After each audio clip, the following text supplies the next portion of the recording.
Hi, my name's Jared, and normally on this channel what I talk about has been weight loss and my journey of losing the weight. Well, today, and I want to start getting into some more stuff, maybe some self-help stuff, things like that, but one thing I want to talk to you about today is a conversation that me and my cousin had concerning people and making your life richer. Well, the conversation that we had the other day involved our grandmother, and she's 92, fixed to be 92. She's in the nursing home with Alzheimer's. And before she lost her mind, my cousin was talking to her, and he talked to me about this the other day, and he's like, hey dude, do you realize that she never seen the ocean? Now, that may not mean that much to most of y'all, but we didn't live thousands of miles. We didn't live in Iowa. We lived in Alabama. It has coastline. I mean, we were a couple hundred miles away, and she never went and seen the ocean. And he asked her, he said, grandmother, are you being for real? You never seen the ocean? And she said, no, I never seen it. I seen it in a book, and it was good enough for me. So thinking about that is what caused me and his talking about it is what caused me to want to make this video, because two of the things that rob most people out of the richest life that they could possibly have is fear and settling. Now, in my grandmother's case, I doubt it was fear. I think more than anything, it was settling, because she said it's in a book and it's good enough for me. Well, I'm gonna tell you something, folks. There's been a lot of times in my life personally that I have made that statement, and that's some of the, when I messed up the most, is looking back, is when I said, you know what, it's good enough for me. Well, I'm gonna tell you something. Those of y'all, pretty much everybody's gone to the beach, and if you'll stop and think of it as a metaphor, think about going to the beach and how it feels with the sun on your face and the breeze and the seagulls and the water and the sand in your toes, and how relaxing and how nice it is. And then imagine only seeing it in a book. That's the difference. It's no comparison. So why would you settle for anything else in your life and ever say it's good enough for me? You know, I've heard people talk about jobs. It's good enough for me. All right, so you know, just that's just unreal to me that she had never seen the beach, but it was good enough for her. So that being said, I'm going to get to the next point. My next point is fear. Okay, now right here behind me is a prime example of fear. Okay, because right here behind me, this is my day job. I've been doing this now, I think 13 years. And I remember, right now I'm 41.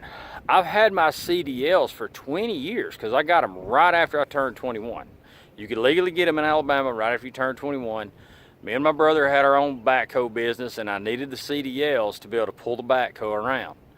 So that's why I went and got my CDLs. And I distinctly remember the day that I got my CDLs, this dude in this big black truck, he come blowing by me, and he was an over-the-road driver, probably worked for the same company that I ended up working for in Coleman, Alabama.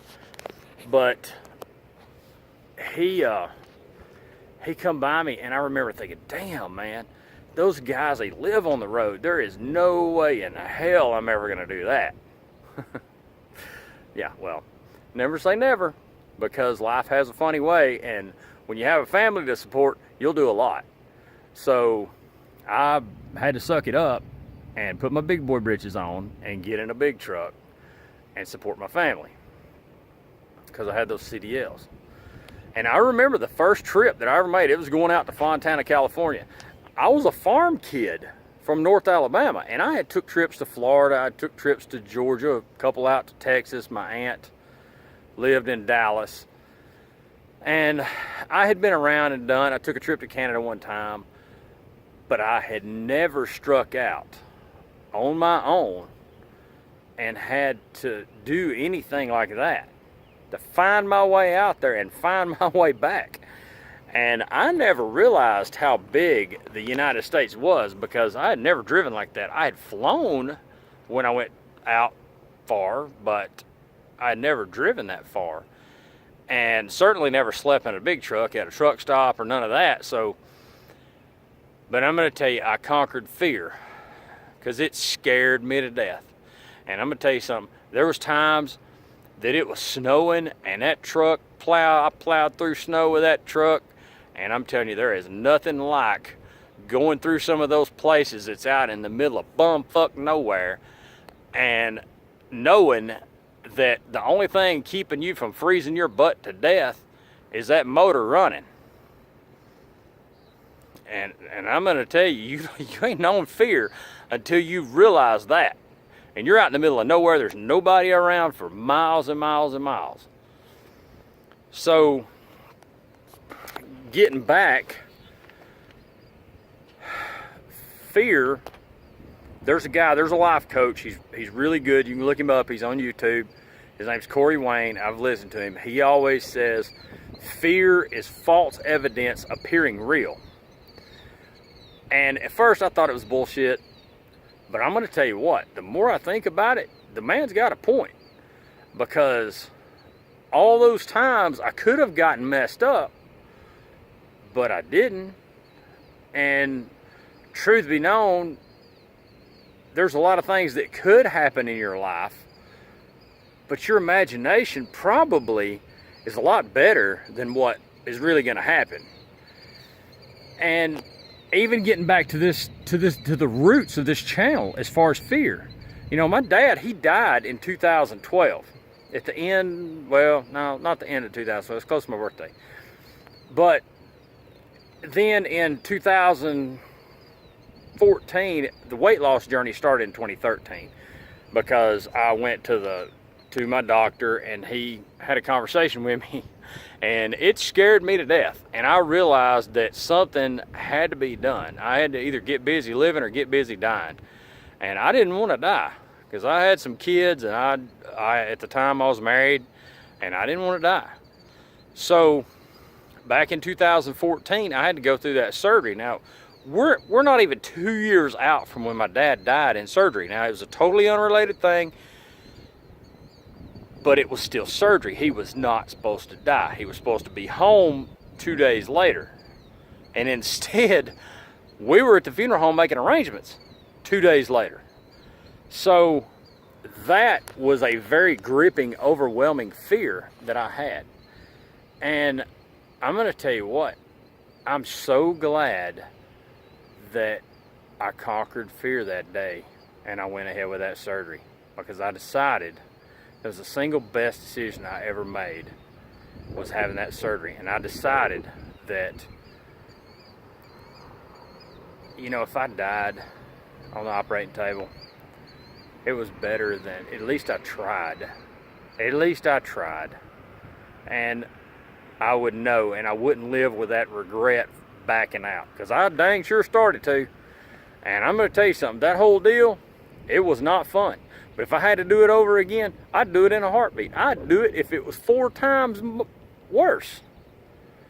Because it was a lot worse. What I imagined was a lot worse than what it actually was. Fear is generated up here. It's a figment of your imagination. Fear is. And it stops you. And if I had not had that stomach surgery, I firmly believe I wouldn't be here today. You know, and like nowadays, I'm making these YouTube videos, hopefully helping somebody. I hope I inspire somebody. That's really what I want to be able to do. And now I can go kayaking with the kids. I can go do all kinds of stuff. My life has been so much richer since I stopped settling and I conquered fear. And if you get those two things, I guarantee you, your life will be light years richer. So that being said, give me a like, subscribe to my channel. It helped me bring more content. If you got any questions or anything, or you want to share this with somebody, or if somebody needs to talk about surgery or whatever and they got questions, I'll be glad to answer them. My email is jaredbrooks539@gmail.com. That's Jared, like the jewelry store, brooks539@gmail.com. And until next time, I'll see y'all later.